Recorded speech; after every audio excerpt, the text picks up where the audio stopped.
Salut tout le monde, j'espère que vous allez bien. Donc, dans la vidéo d'aujourd'hui, j'ai eu envie de venir parler d'une modalité que j'ai découvert dernièrement qui vraiment a changé ma vie à plusieurs niveaux, positivement. Ça s'appelle le mind mapping. Donc, j'ai découvert le mind mapping, c'est vraiment un outil que j'utilise maintenant dans mon entreprise, dans ma vie en général, pour mieux organiser mes idées, mes 1001 idées, mes projets créatifs. Donc, je suis quelqu'un qui est très, très créative, qui a tout le temps des nouvelles idées, des nouveaux projets, 1 million de choses qui se passent en même temps.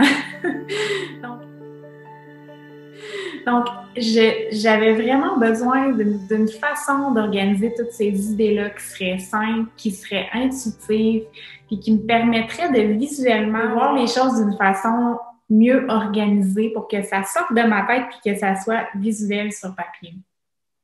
Mais j'arrivais pas à trouver rien. Je vous le dis, je suis quelqu'un qui écrivait sur plein de papiers, plein de choses. Puis j'ai réalisé que je suis quelqu'un de très intuitif, puis quelqu'un de pas très logique puis rationnel dans la vie. Donc, quand j'écrivais mes idées de façon plus linéaire, c'est comme si ça se mémorisait pas autant sur mon cerveau. C'est comme si je n'étais pas capable de faire un sens aussi facilement à tout ce qui se tramait dans ma tête et à tous mes projets. J'avais de la difficulté à organiser le tout. Mais avec le mind mapping, c'est simple, c'est efficace. J'arrive à avoir un portrait visuel de mes projets. J'arrive à pouvoir justement aussi rajouter facilement des idées au fur et à mesure qui viennent pour chacun de mes projets que j'ai en cours.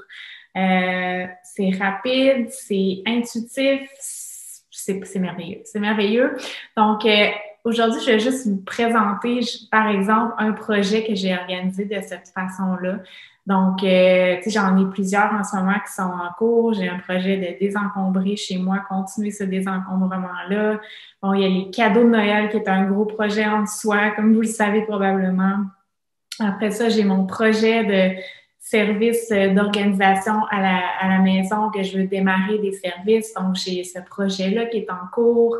J'ai le projet on a plein de rénovations à faire à la maison. Donc, j'ai le projet maison. Après ça, j'ai un projet plus perso, donc tous les trucs personnels que j'ai envie de vivre, que j'ai envie des voyages, des choses comme ça. Donc, vous allez voir, j'en ai plein des projets, mais aujourd'hui, je vais juste vous en présenter un, vous présenter comment j'utilise le mind mapping avec mon projet de désencombrement à la maison. Donc, on va partager l'écran.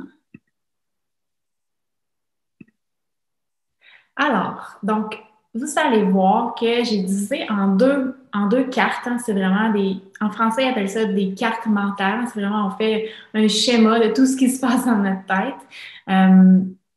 Donc, ce que j'ai fait, c'est que je l'ai divisé en deux cartes mentales. J'ai la première qui est le désencombrement du rez-de-chaussée, puis j'ai la deuxième qui est le désencombrement du sous-sol. Donc là, je vous le montre de façon...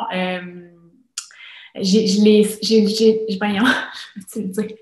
scanné donc visuellement pour que je puisse vous le partager, que ça soit plus simple, mais tout ça, ça se passe vraiment là, par écrit, là, vraiment de façon très simple sur du papier.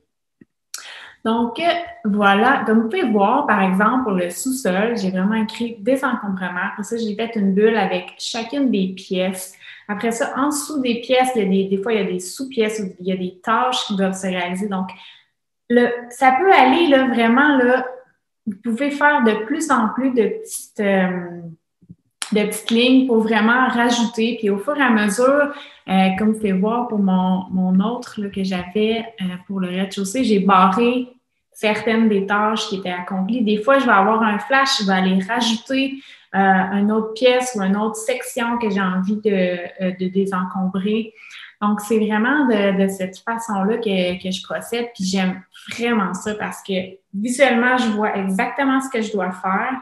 Puis quand je viens pour commencer mes journées, je regarde mes différentes cartes, puis après ça, je fais des choix en fonction de sur quoi j'ai envie de travailler aujourd'hui, sur quel de mes projets j'ai envie de travailler, quelles sous-tâches que j'ai envie de travailler. Ça divise aussi, tu sais, souvent, là, si on fait un lien avec la création d'une entreprise, quand on vient pour démarrer une entreprise, il y a un million de choses qu'on doit faire.